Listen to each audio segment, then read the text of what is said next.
Bonjour à tous. Solange, je suis trop contente, c'est le retour de l'épiphanie. On va pouvoir faire une galette des rois, mon gâteau préféré. Mais tu vas encore la faire à la frangipane? Alors, cette année, petite originalité, on va faire une galette rose framboise super girly. Waouh!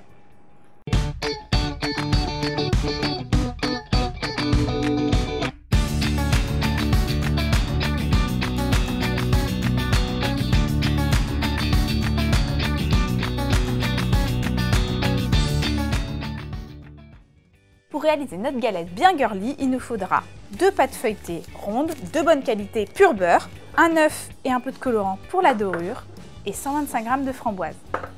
Et pour la crème pâtissière, il va nous falloir 20 centilitres de lait, 20 g de beurre, 2 cuillères à soupe d'eau de rose, 30 g de sucre en poudre, 15 g de maïzena et de jaune d'œuf.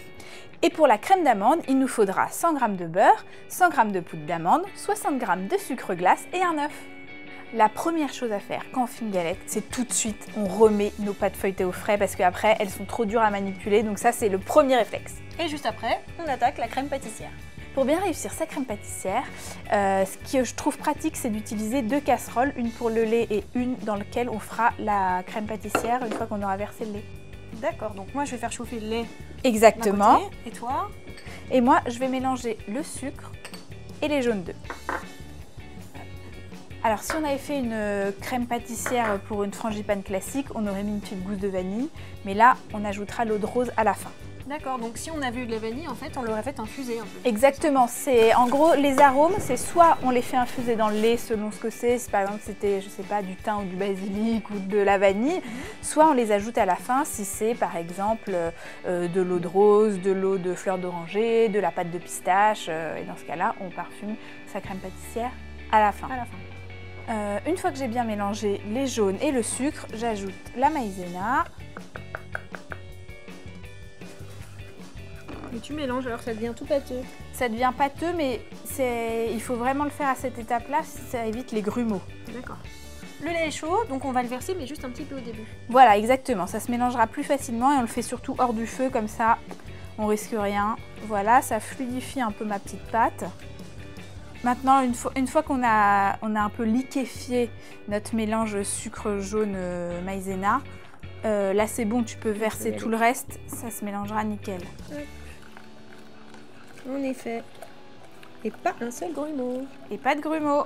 Il va falloir surveiller la cuisson également. Voilà. Alors, une fois qu'on a ça, on le remet à feu moyen. Bon, là on a un feu moyen. Exactement, et on attend que ça épaississe et c'est pas mal de tourner régulièrement et d'utiliser un fouet. Là aussi ça évite bien les grumeaux. Donc on va avec le fouet bien racler dans les bords et ça évite, et dès qu'on sent qu'il y a un petit peu de matière, c'est là qu'il faut bien fouetter pour éviter les grumeaux. Mais t'es pas obligé de le faire très fort, c'est juste un petit coup de temps en temps. Alors là, ça a épaissi d'un coup, donc j'ai quand même retiré ma casserole du feu. Hein. Exactement, quand ça commence à épaissir, tu peux la retirer du feu, donner un petit coup de fouet pour que ça unifie bien tout. Et à partir de ce moment-là, tu la remets sur le feu pour 2-3 minutes, qu'elle épaississe un peu.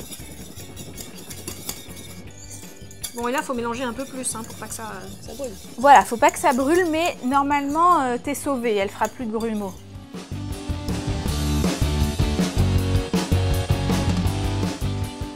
Une fois qu'elle a la bonne consistance, on ajoute hors du feu le beurre qui va fondre tout seul comme un grand et on va aussi ajouter l'arôme de rose. Alors là, comme je disais tout à l'heure, les arômes c'est vraiment une question de choix. Il y a des gens qui n'aiment pas du tout l'eau de rose, moi je trouve ça très bon avec les framboises, mais je comprends qu'on n'aime pas. Donc c'est à vous de mettre ce que vous voulez. Voilà. Et ensuite, on va faire refroidir la crème pâtissière. Donc là, j'ai préparé un plat à gratin dans lequel j'ai mis du film alimentaire et on va couler la crème pâtissière et on la fait refroidir à plat. Ça refroidit plus vite.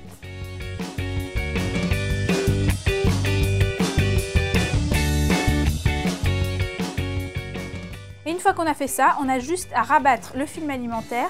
Donc on n'étale pas complètement? Non, non, on le laisse comme ça. Okay. Et on le remet directement dessus, c'est ce qu'on appelle filmer au contact. Comme ça, ça évite à la crème pâtissière de croûter. Voilà. Et on la laisse refroidir à côté. Alors une frangipane, c'est composé de crème pâtissière et de crème d'amande. Donc on va faire notre crème d'amande. On va mélanger un peu de beurre qu'on va ramollir très rapidement au micro-ondes. Il ne faut surtout pas qu'il soit fondu, juste ramolli. Alors pour notre petite crème d'amande, on va mélanger le beurre, le sucre glace et la poudre d'amande. Très important, quand on fait une crème d'amande, il faut utiliser une maryse et surtout pas un fouet parce que le fouet ça incorpore de l'air qui ferait gonfler la crème d'amande. On ne veut pas qu'elle gonfle parce qu'on ne veut pas qu'elle s'échappe de la pâte dans le four.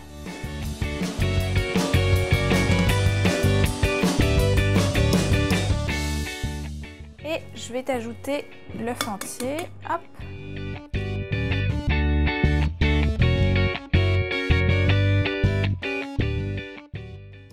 On va ensuite prendre notre crème pâtissière. Elle n'a pas besoin d'être glacée, hein, mais il faut juste qu'elle ne soit plus chaude. D'accord, donc elle peut être un peu tiède. Voilà. Alors, hop, tu la mets juste là. Hop. Et là, on mélange à nouveau. On mélange donc notre crème pâtissière, notre crème d'amande et on obtient donc une frangipane. Bon, alors maintenant, on va dérouler notre première pâte feuilletée. Exactement. Et pendant ce temps-là, moi, je vais mettre la frangipane dans une poche à douille. On peut le faire à la cuillère, mais c'est plus... On va faire les choses bien quand même, nous. Hein. Proprement. Ça sera tout joli.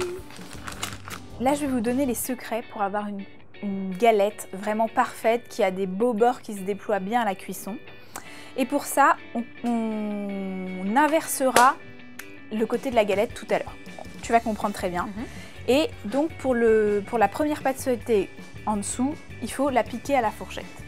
Mais on va piquer à la fourchette juste le centre. Donc une technique, c'est d'utiliser un cercle ajustable ou alors un saladier ou voilà. On a sous la main. Ce qu'on a sous la main, on va le tracer juste sur la pâte. Et tu vas venir piquer à l'intérieur de ce cercle.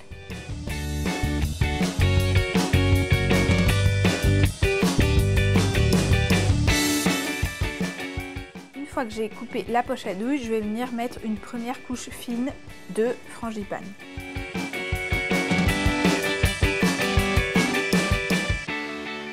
Une fois qu'on a fait ça, on va venir mettre les framboises. Donc on se rappelle qu'on va retourner la galette, donc on les met tête en bas. Hop, on déplie un peu. On les répartit un petit peu partout. Et c'est aussi le moment où on met la fève. Alors la fève, nous on n'en a pas, bien sûr, on a oublié la fève. Donc on peut prendre une amande en espérant que le gourmand qui aura la fève ne dit pas je l'ai mangée. Et on la met un peu à l'extrémité de la galette pour que ce soit pas coupé. Si tu la mets au centre, tu as une chance sur deux que ton couteau tombe dessus à chaque passage. Alors surtout, pas de framboises surgelées ou alors il faut vraiment bien les avoir décongelées avant et les avoir fait bien égoutter, sinon ça va mettre plein d'eau dans la galette.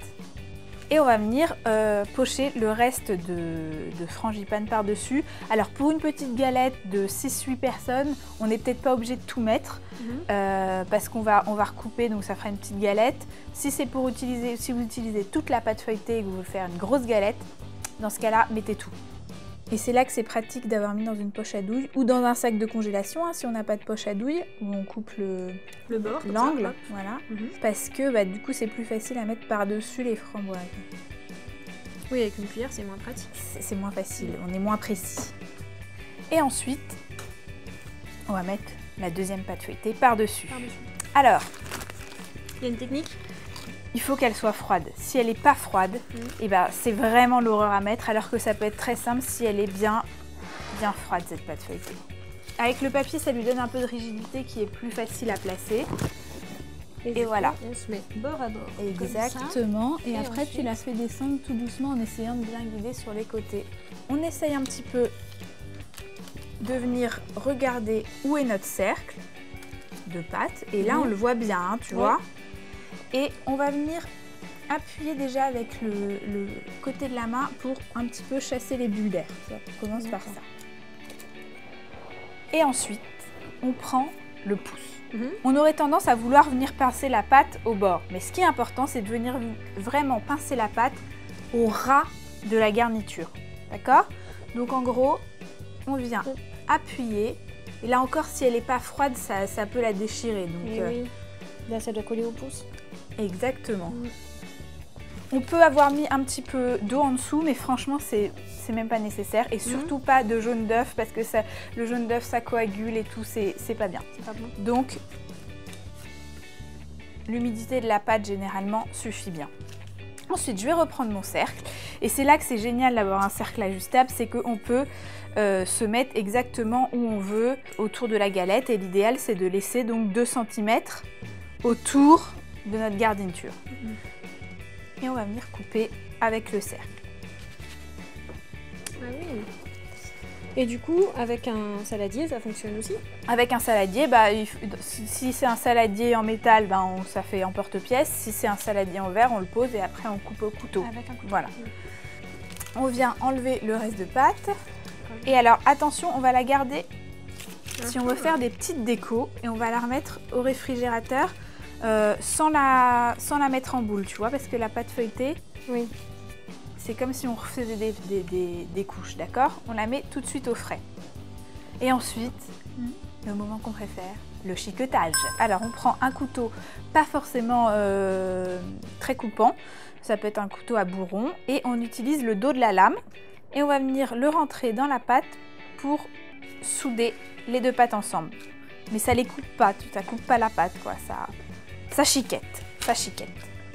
Et ensuite, le secret, c'est de la laisser reposer au frais, surtout au frais, pendant 3 ou 4 heures, voire une nuit entière si on veut. Et on la retournera juste avant la cuisson. Alors, notre galette a bien reposé au frais et maintenant on va attaquer la petite déco, la petite touche girly. Pour aller avec la saveur rose framboise, j'ai pensé faire une petite déco avec quelques roses et surtout faire une dorure rose. Donc pour faire une dorure rose, comment on fait? Déjà on fait une dorure normale, on prend un œuf entier qu'on va venir battre avec un tout petit peu d'eau, une cuillère à café. Et une pincée de sel. Voilà. Hop. Et on va venir colorer notre dorure avec un peu de colorant rose en gel. Donc là, c'est du rose fuchsia qu'on a. Voilà. C'est vraiment rose. C'est rose. Ouais. Donc il ne faut pas non plus que ce soit trop coloré. Ensuite, je vais récupérer les chutes de pâte feuilletée et je vais essayer de l'étaler un petit peu plus finement. Ça, c'est pour faire les petits décors. Exactement, on va faire des décors et je vais prendre donc un emporte-pièce fleurs et je vais venir découper des petites fleurs qu'on posera sur le gâteau en les superposant.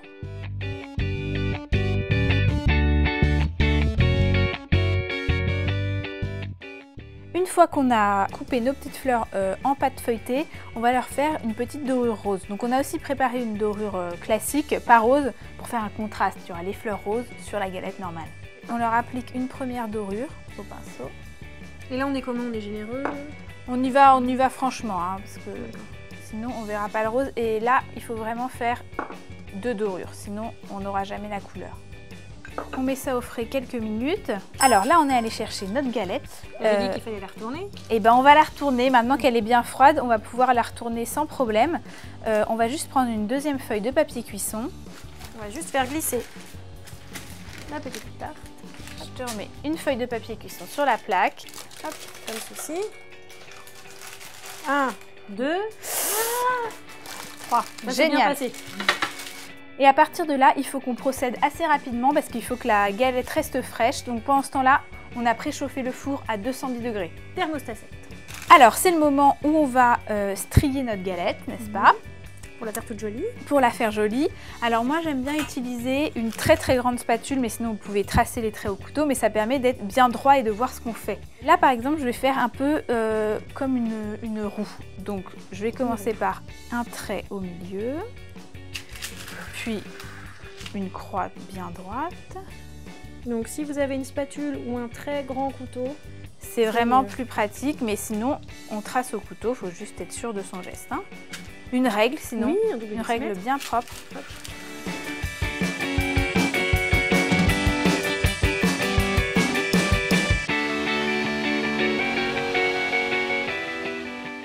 On va venir faire un petit trou juste au milieu, une petite cheminée toute discrète qui empêchera que la galette ne gonfle trop, tu vois. Donc on va pas jusqu'au fond avec le couteau. Non, hein, non, c'est juste dans la pâte feuilletée. Voilà. Ensuite, te propose de nous mettre la dorure. Partout. Voilà, exactement partout. On essaye de ne pas aller trop au bord. Voilà. Pourquoi est-ce qu'il faut pas mettre jusqu'au bord? Pour que ça gonfle bien. Eh oui, parce que sinon, ça reste tout plat. Moi, pendant ce temps-là, je vais aller rechercher nos petites fleurs. Vas-y, vas-y. Je leur remets une couche de dorure rose. Et ensuite, on va venir disposer nos fleurs sur le gâteau avec une petite spatule. Je vais venir les poser délicatement un peu partout sur le gâteau. Ça va faire très flower power. Oh, très joli.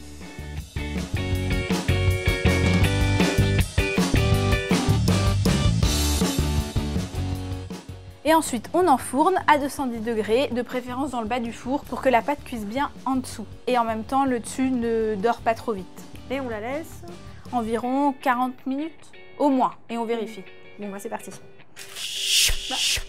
Bah, Anso, elle n'a pas encore fini de cuire la galette.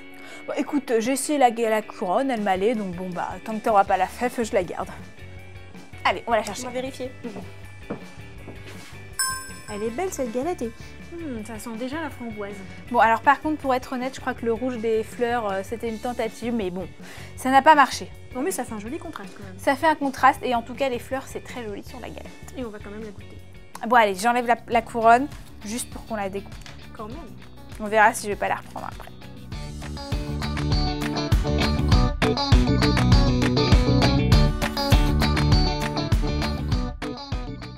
Regarde-moi ces petites framboises, ça a l'air tellement bon. Alors si vous aussi, vous voulez savoir qui est le roi, partagez la vidéo.